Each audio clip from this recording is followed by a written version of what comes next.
নবী সাল্লাল্লাহু আলাইহি সাল্লাম এক যুবককে একদিন শুধু বলছিলেন, যুবক তুমি কি চাও তোমার মায়ের সাথে কেউ জিনা করুক? বোনের সাথে, মেয়ের সাথে, খালার সাথে, ফুফির সাথে। নবী যেভাবে ধাক্কা দিয়ে বলছে, ওই যুবক জিনা করতে চাইছিল। ওই যুবককে যখন নবী এই কথা মনে করাই দিছে যে হে যুবক, যার সাথে তুমি অপকর্ম করতে চাও সে তো কারো মা, কারো বোন, কারো মেয়ে, কারো ফুফি, কারো খালা, তুমি কেমনে তা করবা? কোনো মানুষ তো তা চাইবে না, মানবে না। তুমি তো তোমার নিজের মা, বোন, কন্যা, ফুফু, খালার সাথে এমন অপকর্ম কেউ করুক তুমি তো চাচ্ছ না, তাহলে সেটা অন্য কেউ চাইবে কেন?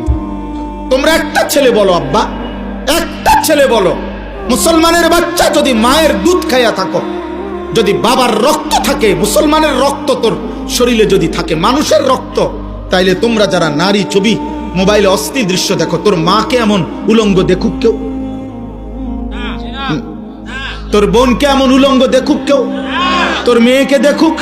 তাহলে এটা যদি তুমি মেনে না নেও তো তুমি যাকে দেখছো সে তো কারো মা।